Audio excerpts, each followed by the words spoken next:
we go. All of our streams got shut off. So we should be up and running now. There we go. Awesome.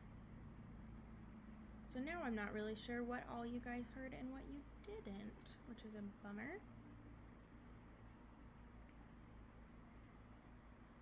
But that is okay.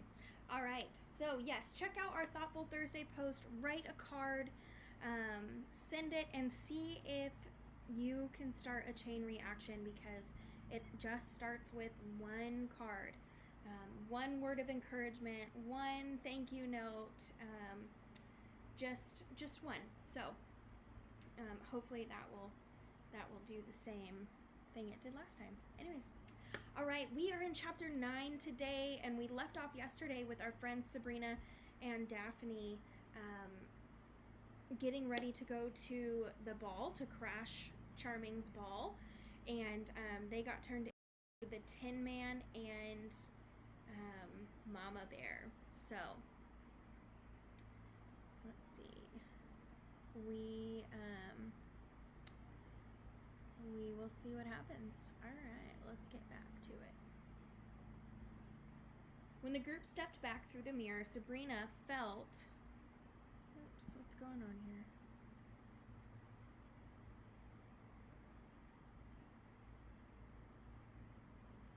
All right, we're having a little bit of issues with our stream today, so I apologize.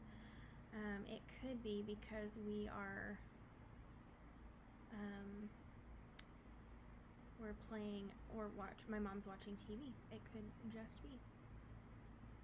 Okay, it looks like we're back up now, so make sure you comment on our on the video, just so I know that you're here, but also let me know if you guys are having issues hearing things, or if the stream is off. That way I know and I can stop, or whatever. So anyways, all right, chapter 9. When the group stepped back through the mirror, Sabrina suddenly felt her massive size. Being a 7-foot-tall, 1,200-pound grizzly bear made a regular-sized room feel much smaller. I'll never get through the doorway, Sabrina worried. You won't have to, Jack said as he stepped through the reflection. Just click those heels together and you'll go anywhere you want.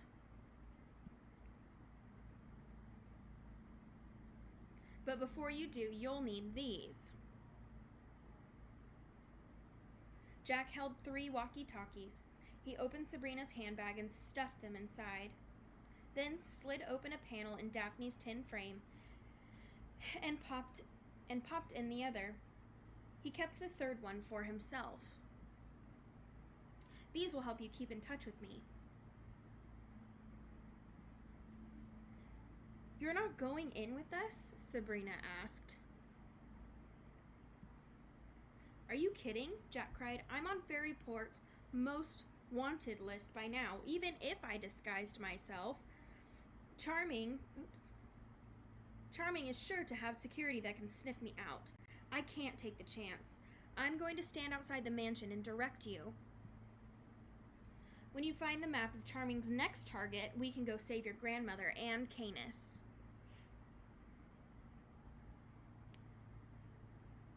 Okay, Sabrina said, looking down at the slippers on her huge, furry feet.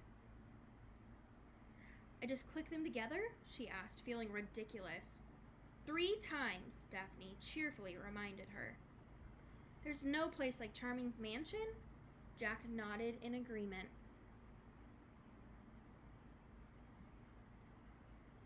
Daphne put her hand on Sabrina's arm and held tightly. Jack reached over and did the same. There's no place like Charming's mansion. There's no place like Charming's mansion. There's no place like Charming's mansion. The last thing that Sabrina saw was Elvis trotting into the room. In his mouth, he had the piece of fabric that Granny claimed was from a giant's pants, as well as a big scrap of Jack's pants. He spit them out on the floor and whined for attention. But suddenly there was a pop and the lights went out. Sabrina's ears filled with a squeaky sound, like someone was slowly releasing the air from a balloon. and when the lights came back on, the three of them were standing in front of Charming's estate.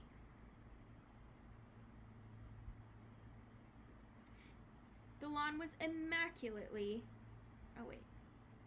What happened? Oh, here we go. It was the biggest house Sabrina had ever seen, with several stories and marble columns, like the ones on the White House framing a golden front door. A coat of arms depicting a lion fighting a snake decorated the front of the house. The lawn was immaculate, trimmed and bordered by stone paths and clipped shrubbery. A statue of Prince Charming, surrounded by admiring woodland animals, rose out of a fountain in the middle of the lawn. Several hulking attendants with green skin and oversized muscles, parking valets, waited by the circular driveway, opening car doors, taking keys, and driving the cars away. A car pulled up in front of the house, and a blonde woman in a blue bonnet and puffy dress got out. She reached into the back seat for a long white staff with a curled end. Before the attendant could close the door for her, half a dozen lambs tumbled out and eagerly followed the woman inside. "Little Bo Peep!" Daphne cried. "Can you believe it?" "Okay, girls, I'm going to stay out here and let you know if the cops show up. Keep your radios on and try to stay inconspicuous," Jack said. "I'm a grizzly bear in a dress," Sabrina muttered. "Charming's office is on the second floor," Jack continued.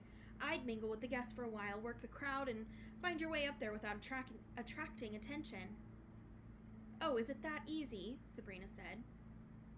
"Once you find the map, pop yourselves back down here and we'll go find your giant," Jack finished. He gave them a thumbs-up sign and disappeared into some nearby trees. "He makes it sound so simple," Sabrina grumbled to Daphne.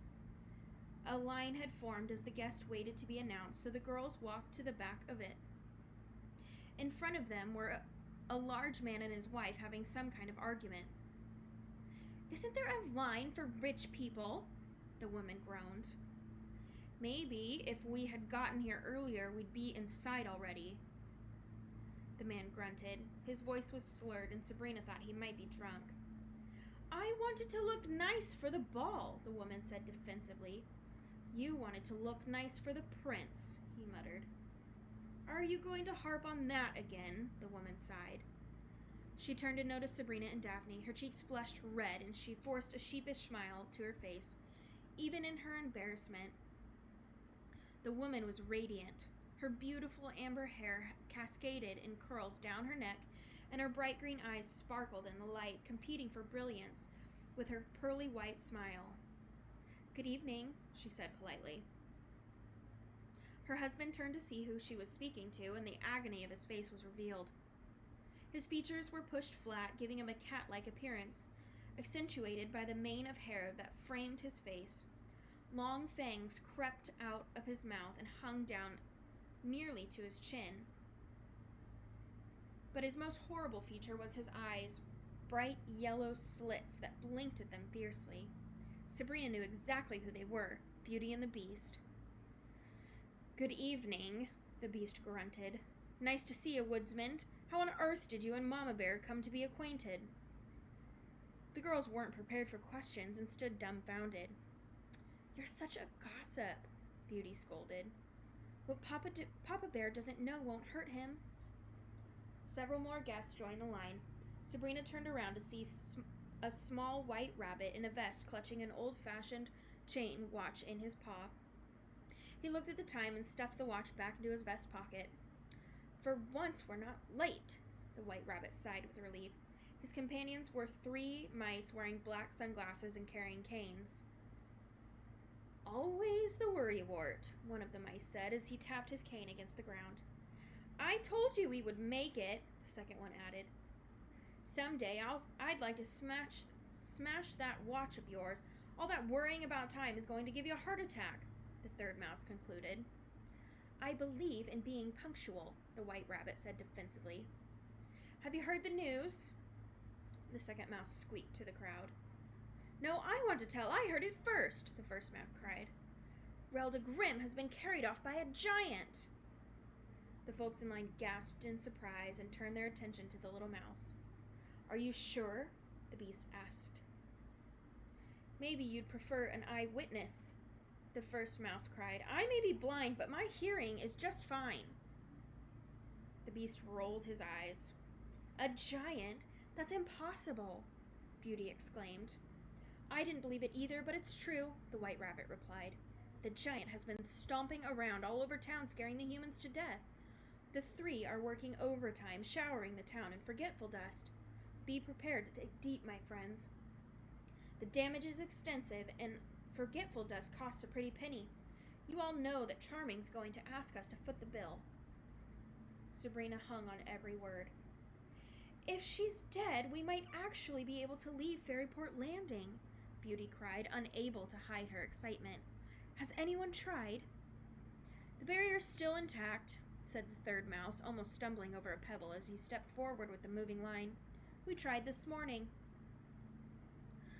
Well, I wouldn't get your hopes up about Relda meeting an untimely demise, the White Rabbit said. I'm sure Canis will save her. He always does. Oh, that's not going to be a problem this time, the third mouse chirped. The giant carried him away too.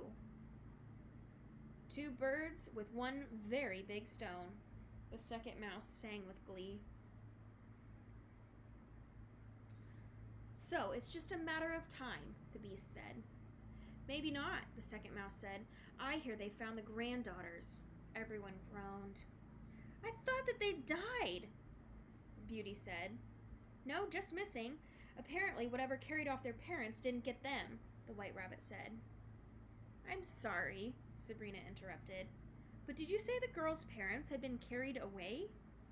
The family thinks they abandoned them, but I've heard whispers that Henry and his wife were kidnapped, the beast answered. Sabrina and Daphne shared a stunned look. But it's not all bad news, the first mouse said. Indeed? Beauty asked.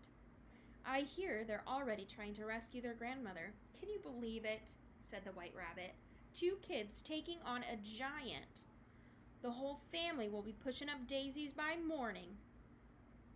That's the dumbest thing I've ever heard. And when it comes to the Grimms, that's saying something, the beast said. The crowd laughed. Mama Bear, you must be so excited, Beauty said, taking Sabrina's heavy paws into her delicate hands. Soon you'll be reunited with your family. Are they still hiding out in that Romanian zoo?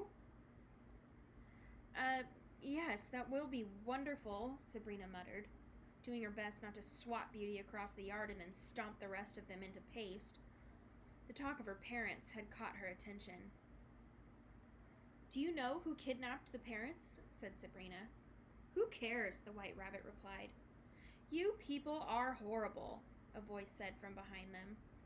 Sabrina turned around and saw a beautiful, dark-skinned woman with dazzling green eyes. She wore a diamond tiara and a beautiful evening gown. She looked at the group in front of her with disgust. Briar Rose, Beauty said nervously. I think you may have stepped into the middle of a conversation and misheard something. I heard all I need to hear, Briar Rose said. The crowd shifted uncomfortably and turned away from her accusing stare while Sabrina's mind filled with possibilities. Could it be true? Their parents hadn't abandoned them? Could somebody have kidnapped them? Soon Sabrina and Daphne were almost at the front of the line. Mr. Seven stood at the door, this time without his pointy idiot hat. He announced Beauty and the Beast, and the couple disappeared into the chattering party inside. Good evening, Mr. Seven said as he opened the door for them. He cupped his hands together and yelled, Mama Bear, escorted this evening by the 10 woodsmen, as the girls entered the room. The mansion was a spectacular display of wealth and taste.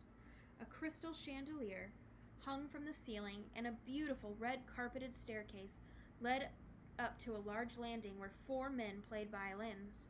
The room was already crowded with people, animals, and monsters of all shapes and sizes, ever afters as far as the eye could see. They wandered around talking and drinking champagne. Some laughed at jokes, while others argued politics.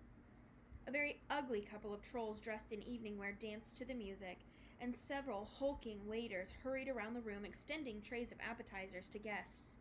No one seemed to be bothered that there were ogres and winged people hobnobbing with talking animals, so Sabrina's worries that people would notice a man made of metal and a bear in a polka-dotted dress quickly dissolved. "Sabrina, all of the ever-afters wish we were dead," Daphne said. Sabrina looked around the room. Every fairy tale creature she had ever read about seemed to be here. Cinderella and her fairy godmother, the Mad Hatter, Mowgli and Baloo. Even Geppetto was off in a corner chatting with Ali Baba. And Sabrina knew that they all hated the Grimms. As unsettling as it was, Sabrina didn't understand why. Even though Miss Smart had dumped the girls in some awful foster homes, Sabrina and Daphne knew they could all escape, and it had been that way for almost 200 years. It must be torment to them, she thought. "Where should we start?" Daphne asked. They needed to get to the mayor's office, but they also needed to know where Charming was while they were doing it. Sabrina looked around the room, but he wasn't present. "Let's just stay out of the way and keep our ears open. Once we know where he is, we'll make our way upstairs. For now, let's mingle."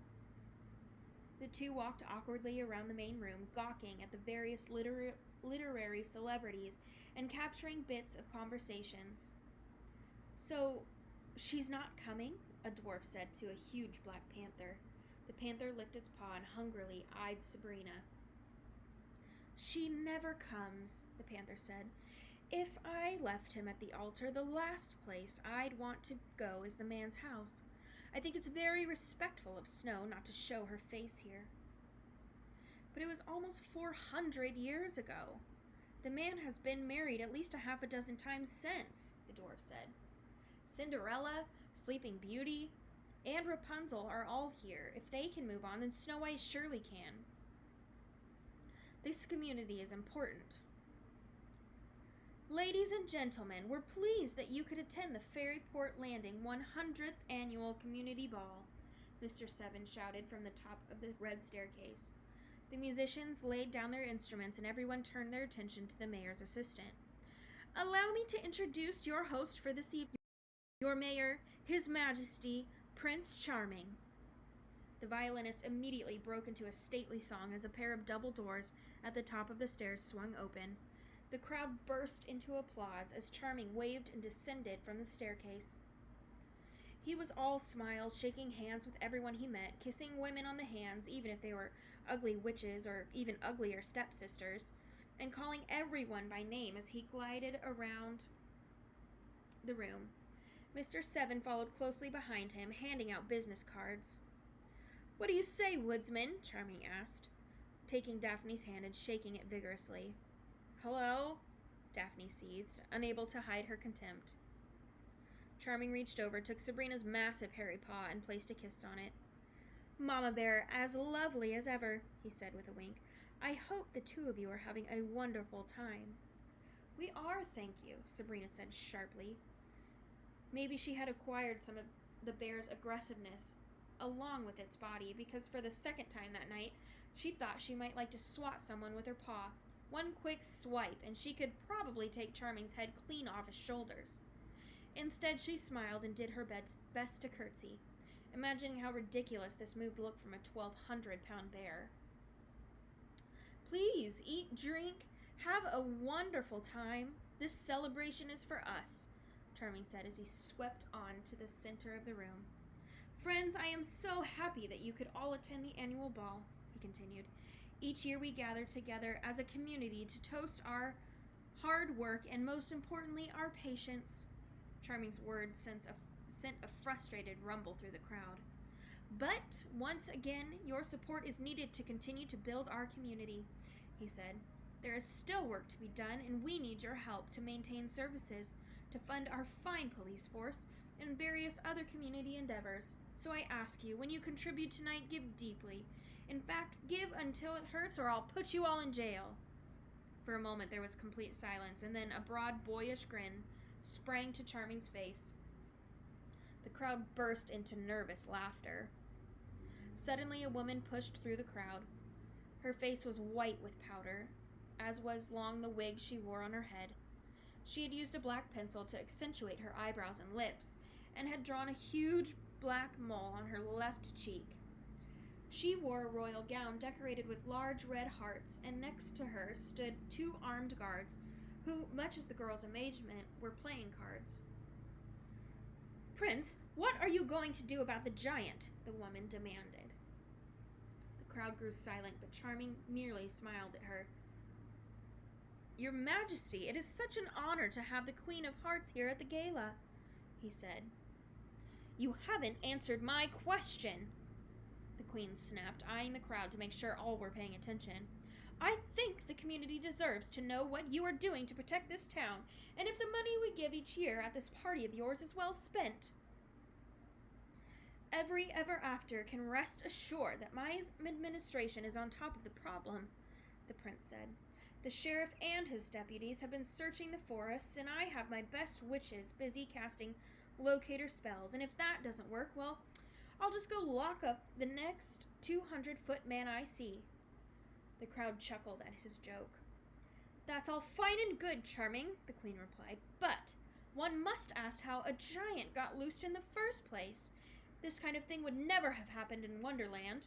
When I was ruler, people knew better than to try such shenanigans. You have to be firm with the criminal element. Some of the crowd muttered in agreement, but Charming only smiled wider. Well, Queen, let's not go losing our heads over this, he said. The crowd roared with laughter, causing the Queen of Hearts to turn red with rage.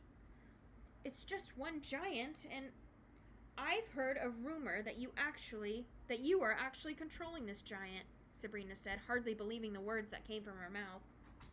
Mama Bear, I never pegged you for a gossip, the prince replied.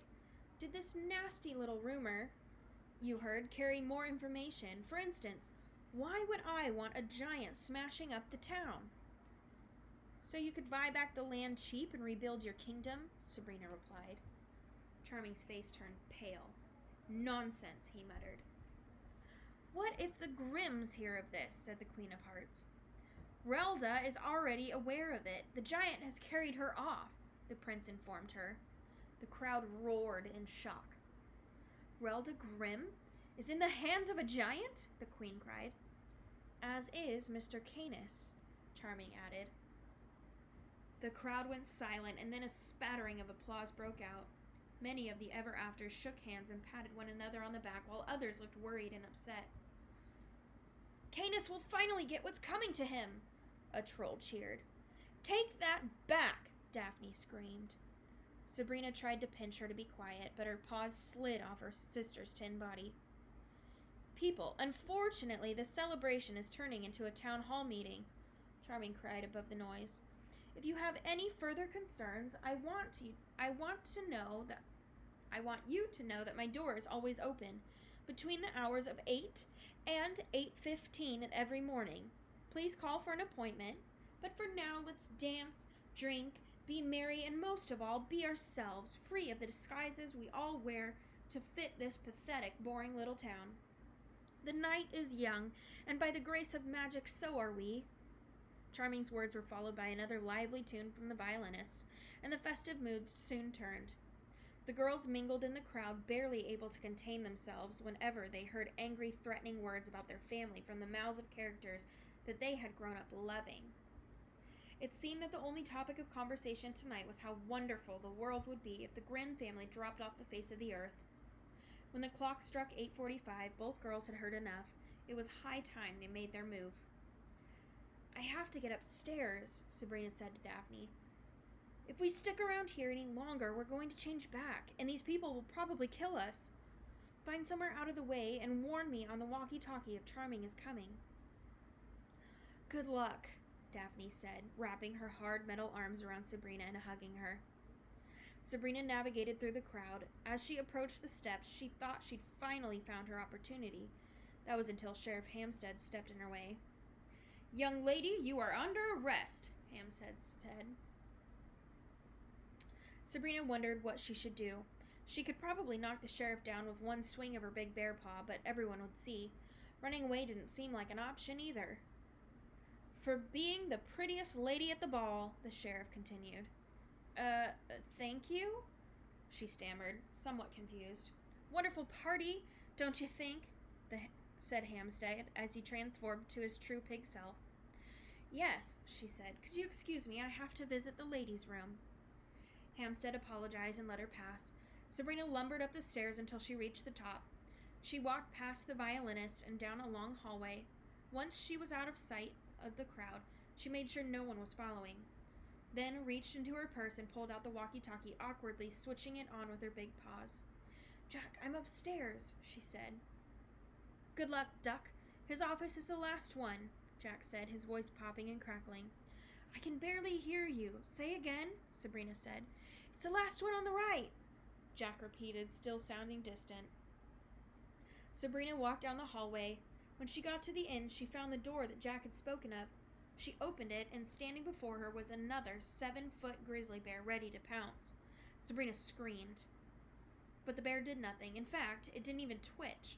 Sabrina realized it was stuffed. The room was dedicated to Prince Charming's hunting trophies. Several mounted deer heads, a stuffed fox, and a wild boar overlooked Charming's immense desk. A rattlesnake sat on top of it, poised and ready to strike. What portions of the walls weren't covered in dead animals were hung with portraits of the prince done in various artistic styles. There was even an abstract portrait in which his nose was on his forehead. "Creepy," Sabrina whispered to herself. She reached for her walkie-talkie and pushed the button again. "I'm in." "The coast is clear down here," Daphne's voice said. "Charming is busy talking to a raccoon in a tuxedo. That's so crazy." "Look for a map or something like that," Jack's voice squawked through the box. "Charming keeps records of everything."